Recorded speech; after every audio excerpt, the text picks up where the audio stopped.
تو اس طرح یہ دو جو دہشت گردی کی کلاس ہیں اور ان کو سامنے رکھتے ہوئے میرا خیال ہے کہ ہمیں جو وہاں پہ اس کو کاؤنٹر کرنے کے لیے پالیسی اپنی بنانی ہوگی. جی جی. دوسری بات یہ درست ہے کہ ہمارا ملک تھرڈ ورلڈ کنٹری کا ہے, ہمارے پاس کھانے کو کچھ بھی نہیں ہے, ہم بیرونی قرضوں پہ ہمارے انحصار ہے. تو آپ جب کسی دوسرے کی جنگ میں جمپ کریں گے تو پھر ادھر سے جواب تو آئے گا. چونکہ انڈیا جو ہے نا, وہ جس طرح عیسیٰ رانا صاحب فرما رہے تھے کہ وہ بمبئی والا جو حملہ تھا اور اس کو کاؤنٹر کرنے کے لیے انہوں نے افغانستان کے اندر بے شمار 1 سے زیادہ وہاں پہ کونسولیٹ کھول لیے, وہاں پہ انہوں نے فنڈنگ کی, وہاں پہ طالبانائزیشن پیدا کی جو پاکستان کے خلاف وہ برسرے پیکار ہے. لیکن یہ جو بلوچستان کے اندر اس وقت جو جعفر ایکسپریس جو کڈنیپ ہوئی ہے, وہ جو ہمیں جو ہماری سیکیورٹی ذرائع سے جو معتبر ذرائع ہیں ان سے معلوم ہوا ہے کہ یہ علیحدگی پسندوں نے اس کو کڈنیپ کیا ہے. اس میں بھی ہم 2 چیزیں دیکھیں گے. دیکھیں یہ بہت اچھا انہوں نے آپریشن کیا. کڈنیپنگ کے بعد جو سیکیورٹی ایجنسیز اسپیشلی آرمی ہے یا ایئر فورس, ہم انہیں خراج تحسین پیش کرتا ہوں.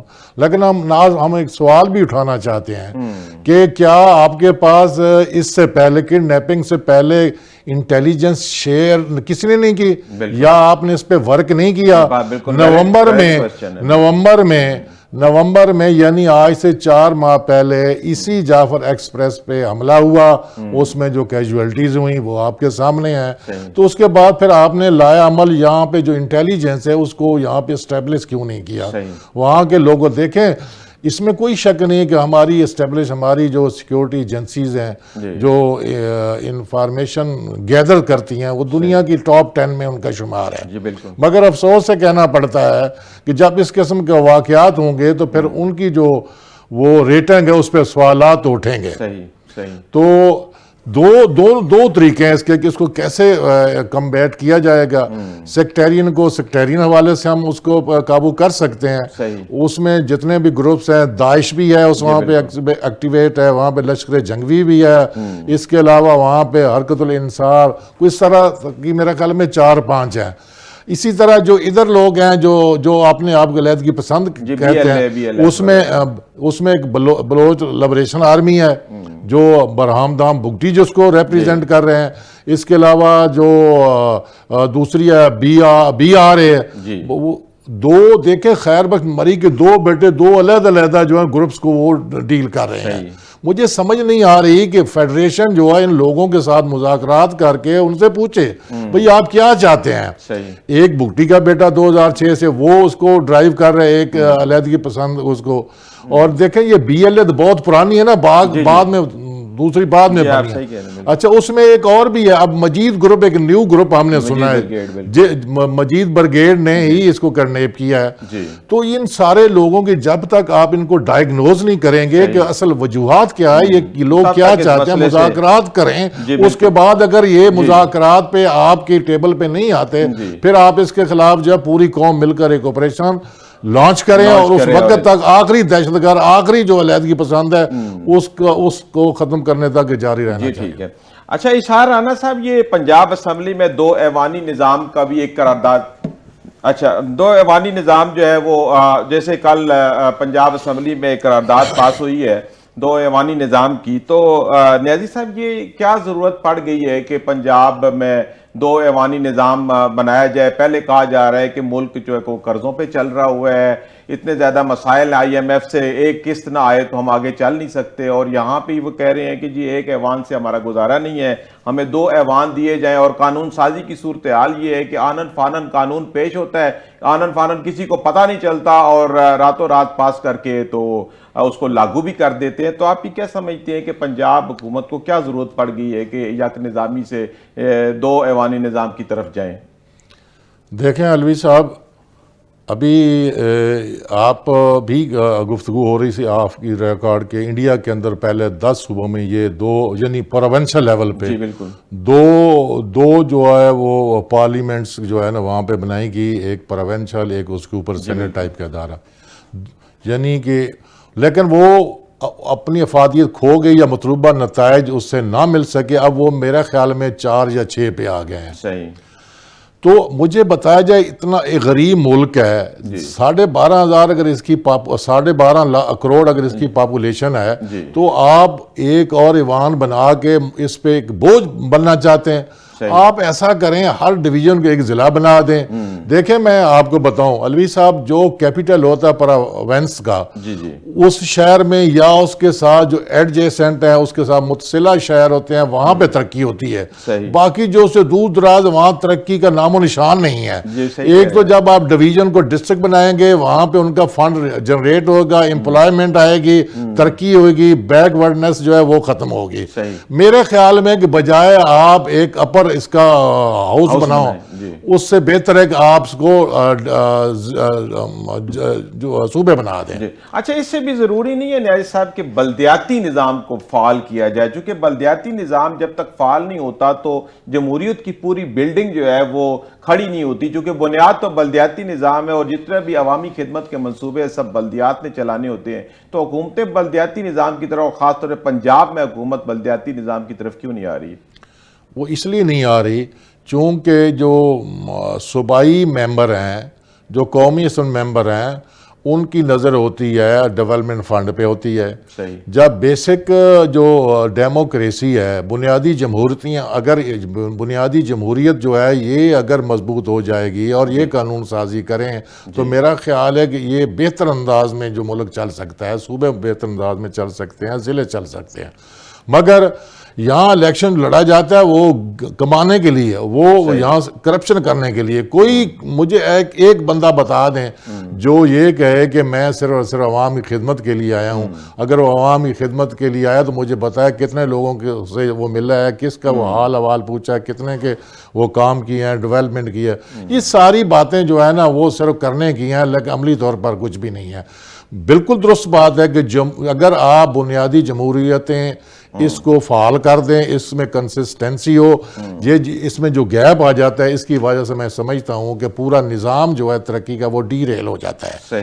ایک تو اس میں یہ لازم کر دیں، کمپلسری کر دیں کہ جو بھی حکومت آئے، لیکن یہ جو بلدیاتی نظام ہے اس کو کنٹینیو کرنا چاہیے اور ہونا چاہیے۔ مگر ایسا ہرگز نہیں ہو رہا، حالانکہ یہ ایک قسم کی تربیت گاہ ہے، یہاں سے نرسری ہے، یہاں سے جو ہے نا وہ لوگ جو ہے نا وہ نوجوان وہ سیاست سیکھ کر، ایک تعلیمی ادارے تھے، چلو وہاں پہ آپ نے پابندی لگا دی تو ریا سے ہمارے پاس جو نرسری تھی، جو ورک شاپ تھی، وہ لوکل باڈیز تھی، یہاں سے وہ نکل کر وہ قومی ادارے میں اور مین سٹریم میں آتے ہیں، اور آنا بھی چاہیے۔ تو میرا خیال ہے وہ پالش ہو کے آئیں گے اور بہتر جو ہے وہ ڈیلیور کر سکیں گے۔ بالکل۔ اچھا، اسی سے جڑا ایک سوال ہے، یہ ایک بحث بھی ہے کہ ہمارا جو الیکٹورل سسٹم ہے وہ اتنا مہنگا ہے کہ ایک ایم پی اے کو بھی کروڑوں روپے چاہیے اپنے، جس طرح کی آج کل رواج بن گیا ہے، اتنی مہنگی جو وہ کمپین کرتے ہیں۔ جب پیسے لگائیں گے تو وہ پیسے کمانے کا بھی سوچیں گے۔ تو ہماری یہ ملک میں یہ روایت ایسی بن گئی ہے کہ جب تک آپ کے ہاتھ میں، پہلی بات یہ کہ پارٹی خود فنڈ مانگتی ہے کروڑوں روپے، 50 لاکھ روپے، کروڑ روپے۔ اب دیکھیں نا، یہ تو ایسا ہے کہ آپ نے ایک جو سیاست ہے اس کو بھی ایک بہت ہی مہنگی کمیونٹی بنا دی ہے، اور عوامی خدمت کا جذبہ رکھنے والا کوئی آدمی ہے، اس کے پاس اگر پیسے نہیں ہیں، اور نہیں ہوتے عام طور پہ جو صاف طبیعت کے لوگ ہیں، جو کلین ہینڈ لوگ ہیں، ان کے پاس نہیں ہوتے، تو کیا اس طرح یہ سیاست ہے یہ بالکل ایک کرپشن کا گڑھ نہیں بن گئی ہے؟ جی بالکل، آپ کی بات درست ہے۔ دیکھیں علوی صاحب، میں گزارش کروں، سیاست جو ہے نا، جب تک آپ پولیٹیکل جماعتوں کو ان کو کام نہیں کرنے دیں گے، گراس لیول پہ وہ آرگنائز نہیں ہوں گی۔ میں ابھی آپ کے سامنے ایک ایگزامپل رکھ رہا ہوں کہ 2024 کا 8 فروری کا الیکشن آپ کے سامنے آیا کہ وہاں پہ لوگوں نے نہ کوئی جلسہ کیا ہے، کینڈیڈیٹ جو پی ٹی آئی کینڈیڈیٹ تھے، نہ انہیں جلسہ کرنے دیا گیا ہے، نہ انہیں کارنر میٹنگ کرنے دی گئی۔ ایون دین جو امیدوار تھا وہ بیچارہ انڈر گراؤنڈ چلا گیا، پولیس کے گھر پہ ریڈ کر رہی تھی، اس کو پکڑ رہی تھی، کوئی وہاں پہ بل بورڈ نہیں تھا، کوئی فلیکس نہیں تھا۔ یہ اسحاق رانا صاحب نے ہمیں دوبارہ جوائن کیا ہے، تو اسحاق رانا صاحب یہاں پہ بات ہو رہی تھی یہ 2 ایوانی نظام کی جو پنجاب اسمبلی میں قرارداد منظور ہوئی ہے، تو یہ پنجاب حکومت کو کیا ضرورت پڑ گئی ہے کہ وہ ایک ایوانی نظام سے نکل کے 2 ایوانی نظام کی طرف جائے؟ کیا کمی ہے ایسی، اور اس کی کیا ضرورت محسوس ہوئی ہے؟ مجھے تو حیرت ہوتی ہے کہ جن کے پاس مینڈیٹ ہی کمپلیٹ نہیں ہے وہ اتنے بڑے فیصلے کرنے نکلے ہیں. جس ایوان میں یہ لوگ بیٹھے ہیں، کیا یہ ایوان میں یہ فارم 45 لے کے بیٹھے ہوئے ہیں جو یہ ایک نیا وہ لے کے کہ جی 2 ایوانی نظام ہوگا اور یہ ہوگا اور لیجسلیشن ہم اس طرح کی کریں گے. ویسے خیر ابھی یہ انہوں نے آغاز ہی ہے، اس میں تو ممکن تو فی الحال ہے نہیں، اس کے لیے انہیں 2/3 اکثریت چاہیے. اس کے علاوہ مرکز سے بھی منظوری ضروری ہے، قومی اسمبلی میں بھی آئین میں ترمیم کرنا، آئین میں ترمیمی ضروری، آئین میں ترمیم ہوگی. یہ کوئی اتنا آسان نہیں ہے. ویسے تو مرکز کی جہاں تک بات ہے تو محترمہ مرکز کو کچھ نہیں سمجھتی ہیں جی. انہوں نے تو اپنے وزیر اعظم کی تصویر نہیں چھاپی 60 صفحات میں جہاں اپنی صاحب تصویریں چھاپی ہیں. صحیح. تو وہ پر کچھ نہیں سمجھتی. یہی وجہ ہے کہ پیپلز پارٹی جب کہتی ہے میں پنجاب میں پاور شیئرنگ دیں تو شیواجی صاحب کہتے ہیں کہ جی میری تو وہاں پہ دال نہیں گنتی. صحیح. پہلا وزیر اعظم یہی بات کے پی کے میں ہوئی ہوتی، کے پی کے والے نے ان کو کسی بات پہ انکار کیا ہوتا تو پھر ہوتا کہ جی دیکھیں کیسے تصادم ہو رہا ہے اور وہ باغی ہے وہ. جی بالکل. یہاں پہ اگر وزیر اعظم کی کوئی وہ نہیں ہے تو خیر ہے، کوئی بات نہیں. صحیح. تو یہ میں نہیں سمجھتا کہ یہ اتنا آسان ہے. ہاں جیسے انہوں نے 27ویں ترمیم کی ہے بلڈوز کر کے پارلیمنٹ کو، ہاں جس طرح پہلے ہو رہا ہے آنن فانن قانون آتا ہے اور پاس ہو کے رات کے اندھیرے میں چلا جاتا ہے، ایسے شاید ممکن ہے.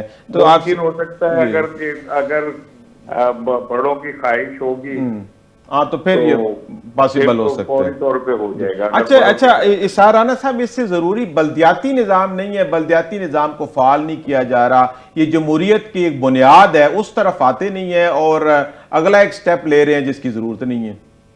میں یہی تو کہہ رہا ہوں کہ یہ لوگ ڈرتے ہیں عوام میں جانے سے. 8 فروری کو جو عوام نے انہیں سبق دیا ہے یہ اس سے اتنا خوفزدہ ہے کہ یہ کبھی بھی ووٹ کی طرف نہیں جائیں گے، مینڈیٹ کی طرف نہیں جائیں گے. نعرہ ضرور لگائیں گے. اب تو وہ نعرہ بھی نہیں لگاتے، اتنے شرمندہ ہو چکے ہیں کہ نعرہ بھی نہیں لگاتے. صحیح صحیح. تو یہ ابھی بس اختراع ہے، اسے میں تو سیریس نہیں لے رہا. اتنے ہی اگر وہ ہوتے تو کوئی ایسی قانون سازی کرتے جس سے عوام کو کوئی فائدہ پہنچے. عوام کے لیے تو کچھ کرتے نہیں ہے. صحیح. 2 ایوان بنا دو، 4 ایوان بنا دو، ایک جاتی مرا میں ایوان بنا دو، مرضی ہے جو مرضی کہتے رہیں، کیا فرق پڑتا ہے. صحیح ہے. اچھا نیازی صاحب، یہ کیا ڈر ہے جس ڈر کی اسحاق رانا صاحب بات کر رہے ہیں کہ ڈر کی وجہ سے یہ بلدیاتی نظام کی طرف نہیں جا رہے؟ جی بالکل. میں جس طرح 8 فروری 2024 کے الیکشن آپ کے سامنے اس کا رزلٹ ہے، یہ ڈرتے ان کے پاس انہوں نے ڈیلیور تو کیا نہیں ہے. یہ ماضی میں یہ کرپشن میں کنوکٹ ہوئی ہیں، پھر جس طرح یہ واپس اس ملک میں آئے ہیں یہ ایک علیحدہ ایک بحث ڈیبیٹ ہے اور دنیا دیکھ رہی ہے. اور اس الیکشن کی وجہ سے میں گزارش کروں، آپ کا جمہوریت میں 130واں نمبر تھا، وہ تنزلی اس کی 6 درجے ہو کے 124 پہ آ گئے. اور پھر آپ کو جو ہے وہ اس میں آمرانہ حکومت میں ڈالا گیا ہے. صحیح. یہ تو حالات ہیں آپ کے. جی بالکل. یہ ڈرتے ہیں. خدا کا خوف کہیں کہ ملک کے اندر آپ نے پہلے رزلٹ جو ہے نا وہ چوری کیا ہے، پہلے الیکشن چوری کیا ہے، اب دوبارہ بھی یہ چوری کر لیں گے.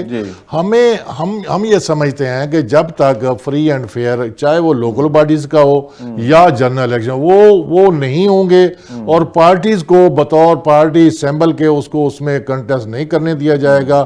ہم نہیں سمجھتے کہ جمہوریت کی کوئی خدمت ہوگی یا جو اس کے جو فارم 47 کے تھرو حکومت بن کے آئے گی تو پھر تو انہوں نے اپنے آپ کو سٹیبل کرنا ہے، عوام کی کیا پڑے گا. ٹھیک ہے.